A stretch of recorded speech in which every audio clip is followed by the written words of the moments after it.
Bienvenue, nous sommes le 16 avril, voici le 12 minutes de TV5 Monde.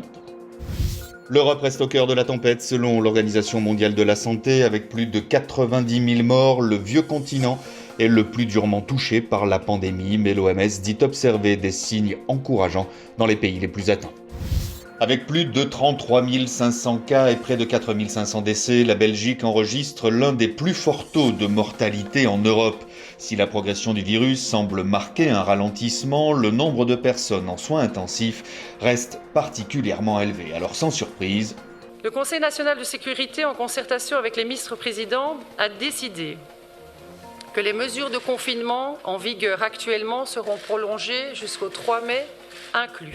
C'est une première en Europe depuis le début de la crise. Retour à l'école pour les petits Danois. Le Danemark rouvre ses crèches, établissements scolaires et jardins d'enfants à condition de respecter des règles strictes. Chacun doit garder ses distances et se laver les mains. Les salles de classe ont été réaménagées. Les récréations se font par petits groupes. Le modèle est suivi de très près par les autres pays de l'Union européenne, dont la France.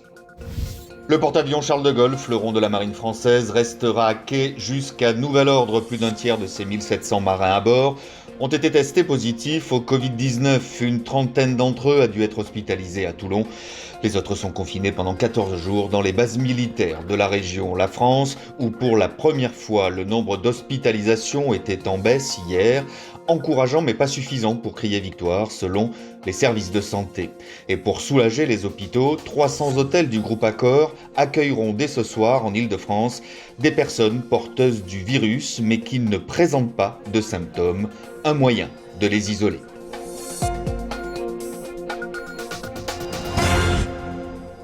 Ses pas sont hésitants.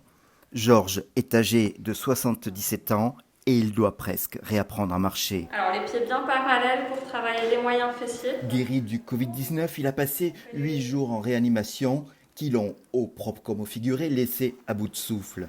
Georges commence une longue rééducation pour récupérer ses capacités physiques. C'est un peu comme un tsunami. Ça vous emporte physiquement, ça vous emporte le moral, ça vous emporte... Pour ce retraité de Strasbourg, frappé par le coronavirus, les exercices s'enchaînent. Malgré la fatigue, Georges garde une volonté d'acier. On a envie de se laisser aller, de dire maintenant, calme, on va se reposer, on va... Mais non, c'est le contraire qu'il faut faire, quoi. Il faut faire des exercices, sinon on décroche, quoi. Voilà, c'est ça le truc.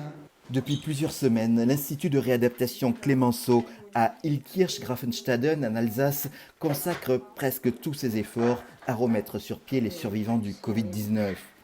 Kinésithérapeutes, ergothérapeutes, orthophonistes et aussi psychologues se relaient au service de patients très diminués. Plus on passe de temps en réanimation, plus il y a des conséquences. Et les conséquences, elles sont la perte musculaire, ce qu'on appelle l'amyotrophie. Et la deuxième grande conséquence qu'il peut y avoir, c'est une atteinte au niveau des nerfs des membres qui peuvent moins bien fonctionner et qui vont récupérer. Ça, c'est un message important, mais ça va prendre du temps. Les malades souffrent aussi de troubles de la déglutition liés à l'intubation, de difficultés respiratoires persistantes, aggravées parfois par des pathologies préexistantes comme l'asthme ou l'obésité. C'est justement ça qu'il faut, parce que ça va vous muscler. Un retour à la maison est exclu. Une nouvelle épreuve psychologique, cette fois pour ces rescapés, alors que les visites sont toujours interdites pour leurs proches. Les soignants parient sur une rééducation de 3 à 6 mois, autant dire presque une éternité. L'idée circulait depuis des semaines. Un tweet déjà fin mars de Macky Sall, le président sénégalais appelant à l'annulation de la dette. La dette publique africaine, un serpent de mer, 365 milliards de dollars. Coronavirus et remboursement d'emprunts, le cocktail ne fait pas bon ménage pour les budgets des États. Alors chaque expert, chaque bailleur y est allé de sa formule. Le président français a parlé dans un premier temps d'annulation, pour ensuite modérer son propos en parlant de moratoire. Au final, le G20 statue sur une suspension de 12 mois. La suspension de la dette est importante et elle permettra au Nord de fournir immédiatement plus de 20 milliards de dollars de liquidités aux pays pauvres et aux économies émergentes. Une suspension d'1 an présentée comme une bouffée d'oxygène, saluée par le FMI ou la Banque mondiale. Mais vue du continent africain, cette décision est loin d'être suffisante. Pour l'économiste sénégalais Demba Moussa Dembélé, seule l'annulation de ces dettes pourra relancer le système. Annuler la dette est une très bonne chose à mon avis parce qu'elle permet aux États de pouvoir disposer de ressources supplémentaires pour sauver des vies dans la lutte contre le coronavirus, pour assister les ménages les plus pauvres et pour peut-être relancer certains secteurs de l'économie qui sont aujourd'hui dans une situation catastrophique. À Dakar, le mouvement citoyen Y en a marre connaît lui aussi le refrain et attend des faits. Pour l'un de ses leaders, Fadel Barro, l'effacement de l'ardoise doit se traduire ensuite par des réformes de fond. Il faut une annulation totale. Mais cette annulation totale aussi ne doit pas occulter les problèmes structurels en Afrique qui font que, quelle que soit l'annulation, au bout de 15-20 ans, on se retrouvera à encore parler d'annulation de la dette.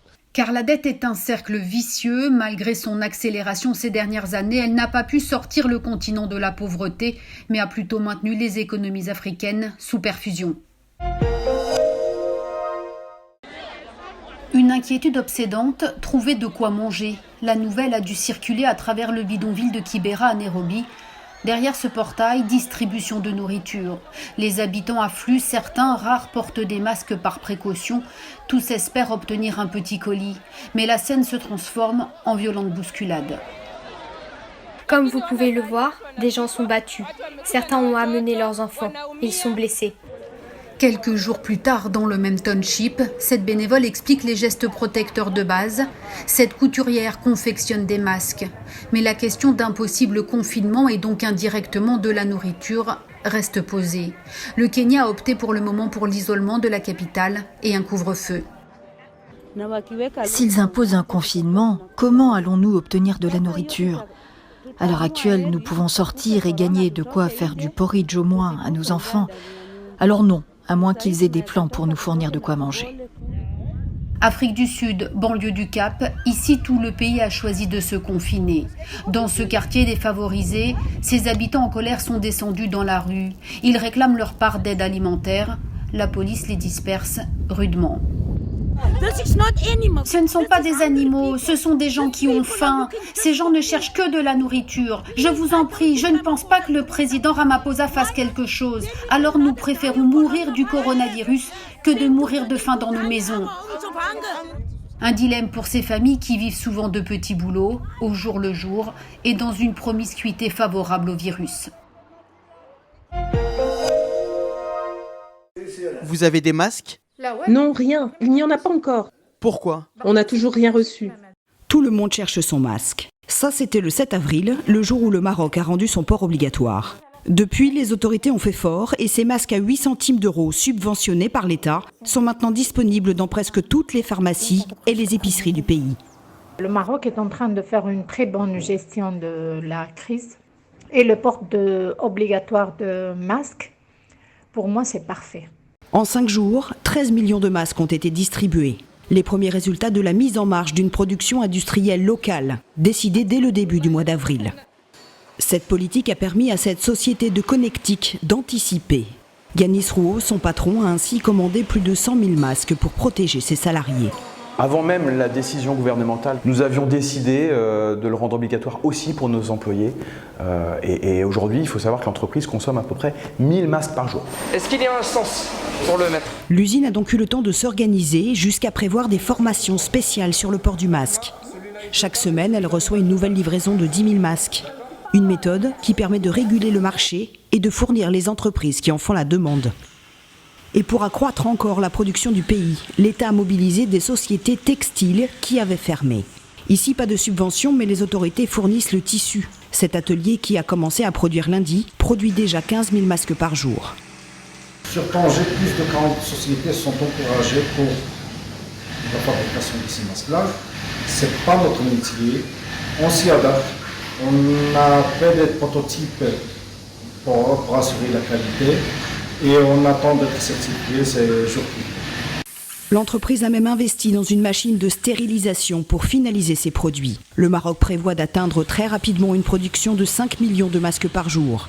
Des pays étrangers, dont la France, ont déjà pris contact pour en importer. Bonjour à tous, bienvenue chez moi. C'est Emel Matlouti et j'aurai le plaisir de partager quelques trucs de routine avec vous aujourd'hui. La première chose à laquelle je pense, c'est une activité qui marche assez bien pour moi et pour ma petite qui a 5 ans. On fait ces jours-ci des compétitions de peinture. Donc c'est bien évidemment elle qui gagne. Et là, je suis assez contente en fait parce que c'est quelque chose qui me stimule beaucoup intellectuellement et qui m'inspire et qui me permet de rester sereine. Donc voilà, quelques petits gribouillis à l'aquarelle et à la gouache. Donc voilà, vraiment je vous conseille tous d'essayer. Et puis ça permet aux enfants de rester occupés et de laisser libre cours à leur imagination. Et aussi évidemment donc, la lecture. Par exemple, ce livre a été sur ma table de chevet pendant des années, ici à Tunis, donc Le Mur de Jean-Paul Sartre. Donc c'est l'occasion pour moi de m'y replonger. Et aussi, j'aime beaucoup Romain Gary. Donc je suis en train de lire La promesse de l'aube. J'espère que vous tenez le coup, restez positifs, soyez indulgents avec vous-même et bon courage à tous.